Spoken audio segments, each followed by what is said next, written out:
नमस्कार दोस्तों, मैं Dharmendra Verma online study with DK में आपका बहुत बहुत स्वागत करता हूं। जैसा कि आप सभी को पता है, इसी को देखते हुए आज आपको यहां पर बाल विकास का प्रैक्टिस सेट देखने को मिलेगा। आपको 30 प्रश्न उसमें देखने को मिलेंगे। तो यहां पर आप आपका आकलन कर सकते हैं कि आप इन 30 प्रश्नों में कितने नंबर ला रहे हैं। इंपॉर्टेंट प्रश्न है, आपको स्किप नहीं करना है। अंत में जरूर बताना है कि आज का जो वीडियो है वो आपको कैसा लगा और इन 30 प्रश्नों में आपको कितने नंबर आ रहे हैं। तो शुरुआत करते हैं। आज का पहला प्रश्न है आपका, पेन और एक कॉपी ले लीजिए। जैसे ही मैं प्रश्न और 4 विकल्प पढ़ूं उतने समय में आपको आंसर अपने कॉपी में लिख लेना या फिर कमेंट्स के माध्यम से भी आप दे सकते हैं। तो यहाँ पर पहला प्रश्न है आपका, निर्देश चिकित्सा या फिर डायरेक्टिव थेरेपी किसके द्वारा विकसित की गई? कार्ल रोजर्स के, एलिस के, स्किनर के या फिर इनमें से कोई नहीं। यहाँ पर फटाक से आपको आंसर देना है। जो निर्देश चिकित्सा या फिर डायरेक्टिव थेरेपी है ये किसके द्वारा विकसित की गई? तो ये कार्ल रोजर्स के द्वारा विकसित की गई। कहाँ के वैज्ञानिक थे? तो ये अमेरिका के रहने वाले थे कार्ल रोजर्स। तो यहाँ पर पहला वाला विकल्प आपका सही होगा। यदि पहले का चयन किया है तो 1 नंबर जोड़ लीजिएगा आप। दूसरा प्रश्न है आपका, स्मिथ ने शिक्षण की त्रिध्रुवी प्रक्रिया में कार्यवाहक किसे माना है? अभिभावक, शिक्षक, शिक्षार्थी या फिर पाठ्यक्रम। आपको जहाँ एग्जाम हॉल है वहाँ पर भी इतने ही समय में आंसर देना है। यदि आप उसमें समय ज़्यादा लगाते हैं तो आपका अंत में समय कम पड़ जाएगा। इसलिए आपको प्रश्न को जल्दी पढ़ना है लेकिन अच्छे से पढ़ना है और 4 विकल्पों को भी साथ में पढ़ना है और डायरेक्टली आंसर लगाना है, यानी कि जल्दी से आंसर लगाना है कि स्मिथ ने शिक्षण की त्रिध्रुवी प्रक्रिया में कार्यवाहक किसे माना है? तो उन्होंने किसको माना है? शिक्षक को माना है। तो बी वाला विकल्प आपका सही होगा। मनोविश्लेषणात्मक परामर्श उपागम किसने शुरू किया? एडलर ने, जंग ने, फ्रायड ने या फिर इनमें से कोई नहीं। मनोविश्लेषणात्मक परामर्श उपागम के बारे में पूछा गया है तो ये किसके द्वारा शुरू किया गया? यह सिगमंड फ्रायड के द्वारा शुरू किया गया। यदि आपसे पूछा जाता है कि मनोविश्लेषणात्मक सिद्धांत किसके द्वारा दिया गया तो ये सिगमंड फ्रायड के द्वारा दिया गया। इन्होंने मन की कितनी अवस्थाएं बताई है? तो उन्होंने मन की 3 अवस्थाएं बताई। कितनी अवस्थाएं बताई है? 3। चेतन मन, अर्धचेतन मन और अचेतन मन। यदि आपसे पूछा जाए कि मन की तुलना बर्फ से किसके द्वारा की गई है तो ये भी सिगमंड फ्रायड के द्वारा ही की गई है।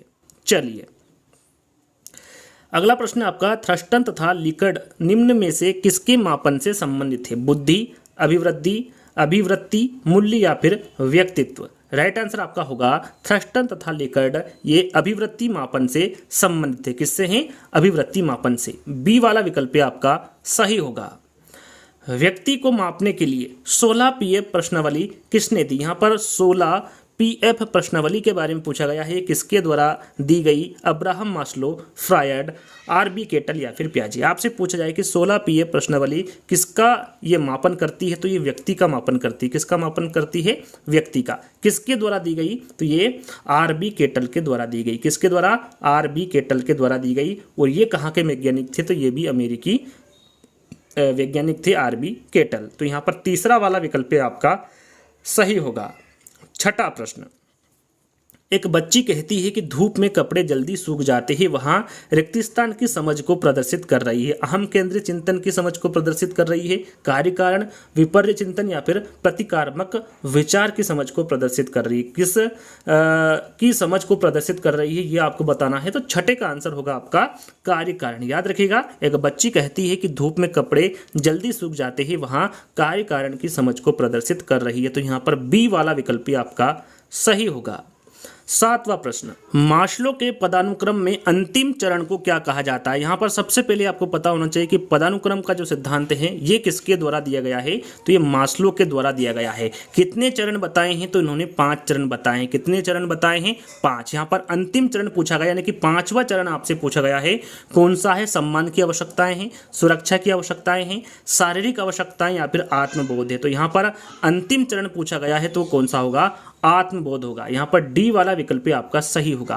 5 चरण कौन से? यदि आपसे प्रथम चरण पूछे या फिर पहला चरण पूछे तो वो कौन सा होगा? वो शारीरिक आवश्यकता होगा। दूसरा चरण पूछे तो सुरक्षा की आवश्यकता होगा। तीसरा चरण पूछे तो प्यार एवं संबंधों की आवश्यकता होगा। चौथा चरण आपसे पूछे तो आत्मसम्मान की आवश्यकता होगा। और 5वां चरण यानी कि अंतिम चरण कौन सा होगा? आत्मबोध होगा। तो यहाँ पर आपको पहला, दूसरा, तीसरा, चौथा और 5वां चरण कौन सा है इनके बारे में जानकारी होना चाहिए। 8वां प्रश्न, अल्बर्ट बंडूरा द्वारा प्रस्तावित अधिगम का सिद्धांत, कह सकते हैं कि अल्बर्ट बंडूरा द्वारा कौन सा सिद्धांत दिया गया है अधिगम का? शास्त्रीय अनुबंध सिद्धांत दिया गया है, संज्ञानात्मक सिद्धांत दिया गया है, अंतर्दृष्टि अधिगम सिद्धांत दिया गया है, या फिर सामाजिक अधिगम सिद्धांत दिया गया है? अल्बर्ट बंडूरा द्वारा प्रस्तावित अधिगम का सिद्धांत पूछा गया है, तो इनके द्वारा कौन सा सिद्धांत दिया है? सामाजिक अधिगम का सिद्धांत। कौन सा सिद्धांत दिया है? सामाजिक अधिगम का सिद्धांत। और ये कहाँ के रहने वाले थे बंडूरा? तो ये कनाडा के रहने वाले थे। कहाँ के? कनाडा के। अब यहाँ पर शास्त्रीय अनुबंध सिद्धांत के बारे में भी आपको पता होना चाहिए, किसके द्वारा दिया गया? तो ये पावलाव के द्वारा दिया गया।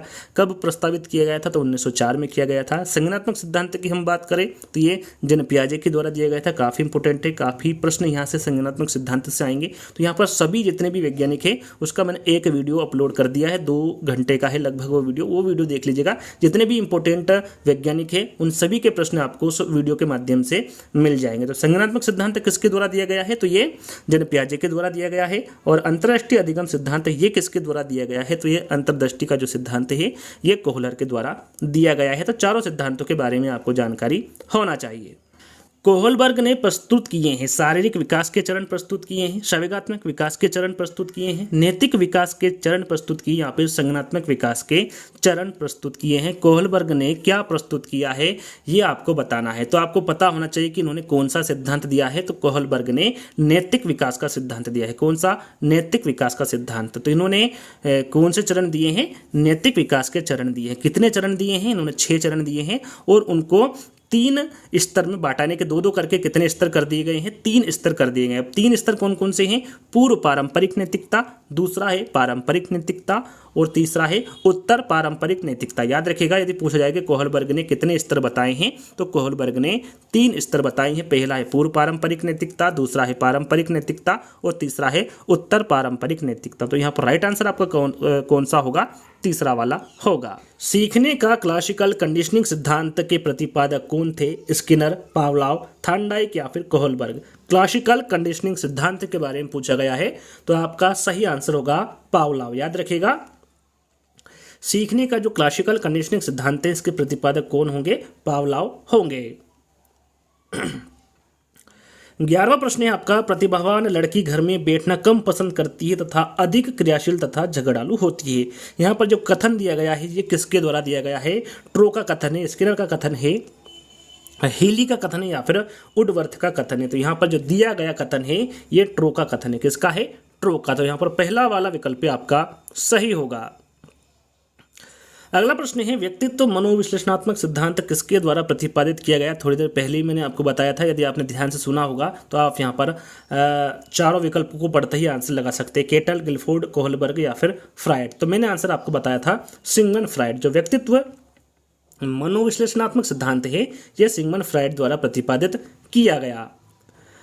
अगला प्रश्न है आपका 13वां, जिन पियाजे द्वारा प्रतिपादित संज्ञानात्मक विकास सिद्धांत की किस अवस्था में बालक वस्तुओं को पहचानने का प्रयास करने लगता है? पूर्व सक्रियात्मक अवस्था में, संवेदी प्रेरक अवस्था में, औपचारिक सक्रियात्मक अवस्था में या फिर अमूर्त सक्रियात्मक अवस्था में? सबसे पहले आपको पता होना चाहिए कि जिन पियाजे ने कौन सा सिद्धांत दिया। तो यहाँ पर लिखा हुआ है संज्ञानात्मक विकास का सिद्धांत। इन्होंने कितनी अवस्थाएं बताई है? तो उन्होंने 4 अवस्थाएं बताई। चारों अवस्थाएं आपके सामने हैं, संवेदी प्रेरक अवस्था, पूर्व सक्रियात्मक अवस्था, औपचारिक अवस्था और अमूर्त अवस्था। यहाँ पर ये तो आपको पता होगा 4 अवस्थाएं बताई, कौन कौन सी ये भी पता होगा। आपको ये पता होना चाहिए कि कौन सी पहली है, कौन सी दूसरी है, कौन सी तीसरी है, कौन सी पहली। तो सबसे पहली अवस्था है संवेदी पेशी अवस्था या फिर संवेदी प्रेरक अवस्था। इसे इंद्रिय जनित अवस्था भी कहते हैं, जो कि जन्म से 2 वर्ष तक की होती है। यदि आपसे पूछे कि जो संवेदी पेशी अवस्था है इसकी अवधि कितनी होती है, तो इसकी अवधि होती है जन्म से 2 वर्ष। दूसरी अवस्था होती है पूर्व सक्रियात्मक अवस्था, जो कि यहाँ पर पहले नंबर पर आ रही है। ये दूसरी अवस्था है पूर्व सक्रियात्मक अवस्था, जो कि 2 से 7 वर्ष तक की होती है। तीसरी अवस्था है मूर्त सक्रियात्मक अवस्था, मूर्त कह लीजिए या फिर औपचारिक सक्रियात्मक अवस्था कह लीजिए। ये कौन सी अवस्था है? ये तीसरी अवस्था है जिसकी जो अवधि होती है वो 7 से 12 वर्ष तक की होती हैं। और चौथी अवस्था होती है अमूर्त सक्रियात्मक अवस्था, जो कि 12 से ऊपर की जो अवस्था होती है वो अमूर्त सक्रियात्मक अवस्था होती है। तो याद रखिएगा, पहली कौन सी है, दूसरी कौन सी है, तीसरी कौन सी है और चौथी अवस्था कौन सी है और इनकी अवधि कौन सी है, इसके बारे में भी आपको पता होना चाहिए। साथ में जिन पियाजे कहाँ के रहने वाले थे? तो ये स्विट्जरलैंड के रहने वाले थे जिन पियाजे। तो यहाँ पर शायद मैं आंसर आपको नहीं बताया हूँ। तो 13 का आंसर आपका होगा पूर्व सक्रियात्मक अवस्था। याद रखिएगा, जिन्हें पियाजे द्वारा प्रतिपादित संज्ञानात्मक विकास सिद्धांत की पूर्व सक्रियात्मक अवस्था में बालक वस्तुओं को पहचानने का प्रयास करने लगता है। तो यहाँ पर पहला वाला विकल्प आपका सही होगा। अगला प्रश्न है, बुद्धि का तरल मॉडल किसके द्वारा दिया गया था? केटल, गिलफोर्ड, स्पीयरमैन या फिर कहलबर्ग। काफ़ी इंपॉर्टेंट प्रश्न है, आपको पता होना चाहिए। जो बुद्धि का तरल मॉडल है ये केटल के द्वारा दिया गया था। किसके द्वारा? केटल के द्वारा दिया गया था। 15वां प्रश्न है, शिक्षा की किंडरगार्टन पद्धति का प्रतिपादन ये किसके द्वारा किया गया था? टीपी नन, स्पेंसर, फ्रोबेल या फिर मॉन्टेसरी। यहाँ पर किंडरगार्टन पद्धति के बारे में पूछा गया है और जहाँ पर किंडरगार्टन पद्धति आए वहाँ पर आपको फ्रोबेल लगा देना है, क्योंकि जो शिक्षा की किंडरगार्टन पद्धति है इसके प्रतिपादक कौन होंगे? फ्रोबेल होंगे। तीसरा वाला विकल्प आपका सही होगा। स्फूर्ति की अवस्था, स्फूर्ति की अवस्था किसे कहा जाता है? यहाँ पर देखिए विशेषता पूछी गई है, शेष अवस्था, किशोर अवस्था, प्रौढ़ावस्था या फिर बाल्य अवस्था। तो यहाँ पर आपका सही आंसर क्या होगा? स्फूर्ति की अवस्था किसे कहा जाता है? तो याद रखिएगा ये बाल्य अवस्था को कहा जाता है, जो कि 6 से 12 वर्ष तक की अवस्था होती है बाल्य अवस्था, और इसे स्फूर्ति की अवस्था भी कहा जाता है। किस मनोवैज्ञानिक के अनुसार विकास एक सतत व धीमी प्रक्रिया है? कॉल्सनिक, पियाजे, स्किनर या फिर हरलॉक। यहाँ पर किस मनोवैज्ञानिक के अनुसार विकास एक सतत व धीमी प्रक्रिया है, आपको बताना है। राइट आंसर आपका होगा हरलॉक। हरलॉक मनोवैज्ञानिक के अनुसार विकास एक सतत व धीमी प्रक्रिया है। अगला प्रश्न है, लॉरेंस कहलबर्ग विकास के क्षेत्र में किस शोध के लिए जाने जाते हैं? संज्ञानात्मक, शारीरिक, गामक या फिर नैतिक। तो सबसे पहले आपको पता होना चाहिए इन्होंने कौन सा सिद्धांत दिया था, जो कि थोड़ी देर पहले मैंने आपको बताया था। इन्होंने कौन सा सिद्धांत दिया था? नैतिक विकास का सिद्धांत दिया था। तो इनका जो क्षेत्र है वो भी कौन सा होगा? नैतिक होगा। लॉरेंस कहलबर्ग विकास के क्षेत्र में नैतिक शोध के लिए जाने जाते हैं। तो यहाँ पर डी वाला विकल्प आपका सही होगा। कौन से वैज्ञानिक ने कौन सा सिद्धांत दिया, यदि आपको उनके बारे में जानकारी होगी तो आप आसानी से आंसर दे सकते हैं। अगला प्रश्न है, विकास कभी ना समाप्त होने वाली प्रक्रिया है, यहाँ विचार किससे संबंधित है? अंतः क्रिया का सिद्धांत, एकीकरण का सिद्धांत, अंतः संबंध का सिद्धांत या फिर निरंतरता का सिद्धांत। राइट आंसर आपका होगा यहाँ पर निरंतरता का सिद्धांत। विकास कभी ना समाप्त होने वाली प्रक्रिया है, यहाँ जो विचार है निरंतरता के सिद्धांत से संबंधित है। बुद्धिलब्धि संप्रत्यय विकसित किया, जो बुद्धिलब्धि है ये किसके द्वारा संप्रत्यय विकसित किया गया? बीने, रीड, टर्मन या फिर कैटेल। बुद्धिलब्धि संप्रत्यय किसके द्वारा विकसित किया गया? तो ये टर्मन के द्वारा विकसित किया गया। किसके द्वारा? टर्मन के। तीसरा वाला विकल्प आपका सही होगा। विनेटिका विधि या फिर इकाई विधि। विनेटिका विधि को ही इकाई विधि कहा जाता है। इसके प्रतिपादक के बारे में पूछा गया है। कार्लटन वासबर्न है, टर्मन है, H.E. आर्मस्ट्रांग है या फिर लिकर्ड है। विनेटिका विधि के प्रतिपादक के बारे में पूछा गया है। राइट आंसर होगा कार्लटन वासबर्न। याद रखिएगा विनेटिका या फिर इकाई विधि के प्रतिपादक कौन होंगे? कार्लटन वासबर्न होंगे, यानी कि पहला वाला विकल्प आपका सही होगा। अगला प्रश्न है, बच्चों के बौद्धिक विकास के 4 भिन्न चरण किसने पहचाने हैं? वाटसन, वुडवर्थ, स्किनर या फिर पियाजे ने। तो बच्चों के जो बौद्धिक विकास के 4 भिन्न चरण हैं ये पियाजे के द्वारा पहचाने गए। किसके द्वारा? पियाजे के। और 4 चरणों के बारे में आपको बता चुका हूं और उनकी अवधि भी साथ में आपको बता दिया हूं, तो यहाँ पर उसके बारे में चर्चा नहीं करेंगे। तो यहाँ पर अगला प्रश्न है, व्यवहारवाद का जनक किसे कहा जाता है? वाटसन को, गुदरी को, डोनाल्ड हेप को या फिर कर्ट लेविन को। व्यवहारवाद का जनक के बारे में पूछा गया है, तो ये किसे कहा जाता है? इंपॉर्टेंट है, ध्यान दीजिएगा। ये JB वाटसन को व्यवहारवाद का जनक कहा जाता है। अगला प्रश्न है, मनोविज्ञान के मनोविश्लेषणवादी संप्रदाय के प्रवर्तक है विलियम मैकडूगल है, सिगमंड फ्रायड है, KB वाटसन है या फिर विलियम उंट है। यहाँ पर मनोविज्ञान के मनोविश्लेषणवादी संप्रदाय के प्रवर्तक के बारे में पूछा गया है। चाहे आपसे मनोविश्लेषणवादी सिद्धांत के बारे में पूछिए, प्रवर्तक के बारे में पूछिए, आपका सही आंसर क्या होगा? सिगमंड फ्रायड होगा। याद रखिएगा मनोविज्ञान के मनोविश्लेषणवादी संप्रदाय के प्रवर्तक कौन होंगे? सिगमंड फ्रायड होंगे। प्रासंगिक अंतर्बोध परीक्षण का निर्माण किसके द्वारा किया गया? मरे, मार्गन, एडवर्ड या फिर मूरे एवं मार्गन। प्रासंगिक अंतर्बोध परीक्षण का निर्माण किसके द्वारा किया गया? तो ये मूरे एवं मार्गन के द्वारा किया गया। अगला प्रश्न है, ह्यूरिस्टिक विधि के प्रतिपादक कौन है? H.E. आर्मस्ट्रांग है, कार्लटन वासबर्न है, गटमैन है या फिर लिकर्ड है। यहाँ पर ह्यूरिस्टिक विधि के प्रतिपादक के बारे में पूछा गया है। आपका सही आंसर होगा H.E. आर्मस्ट्रांग। यहाँ पर पहला वाला विकल्प आपका सही होगा।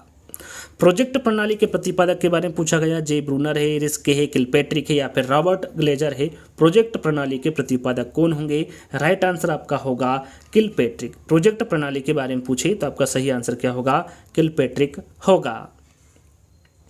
पुनरावृत्ति का सिद्धांत ये किसके द्वारा दिया गया? स्टैनली हॉल, मैकडूगल, फ्रायड या फिर मैस्लो। पुनरावृत्ति का सिद्धांत किसके द्वारा दिया गया? राइट आंसर आपका होगा स्टैनली हॉल। इंपोर्टेंट है, ध्यान दीजिएगा, पुनरावृत्ति का सिद्धांत स्टैनली हॉल के द्वारा दिया गया। ब्रेल लिपि के प्रतिपादक कौन है? सरल सा है, सभी को पता है, लुई ब्रेल है, मैकडूगल है, फ्रायड है या फिर मैस्लो है। तो जो ब्रेल लिपि के प्रतिपादक होंगे वो लुई ब्रेल होंगे। अगला और अंतिम प्रश्न है, निम्नलिखित में से कौन सा मूल्यांकन सत्र की समाप्ति के बाद किया जाता है? योगात्मक मूल्यांकन, निदानात्मक मूल्यांकन, रचनात्मक मूल्यांकन या फिर उपरोक्त में से कोई नहीं। निम्नलिखित में से वो कौन सा मूल्यांकन है जो सत्र की समाप्ति के बाद किया जाता है? तो वह मूल्यांकन होगा योगात्मक मूल्यांकन। याद रखिएगा, जो योगात्मक मूल्यांकन है यह सत्र की समाप्ति के बाद किया जाता है। तो यहाँ पर पहला वाला विकल्प आपका सही होगा। तो यहीं पर आज के 30 प्रश्न आपके समाप्त होते हैं। आई होप, मैं आशा करूंगा कि आपको 30 में से 30 नंबर प्राप्त हो। फिर भी आपको कमेंट्स के माध्यम से बताना है कि आपको इसमें कितने नंबर प्राप्त हो रहे हैं इस प्रैक्टिस सेट में। तो जल्द ही दोस्तों एक नई प्रैक्टिस सेट के साथ मिलेंगे। जब तक के लिए धन्यवाद।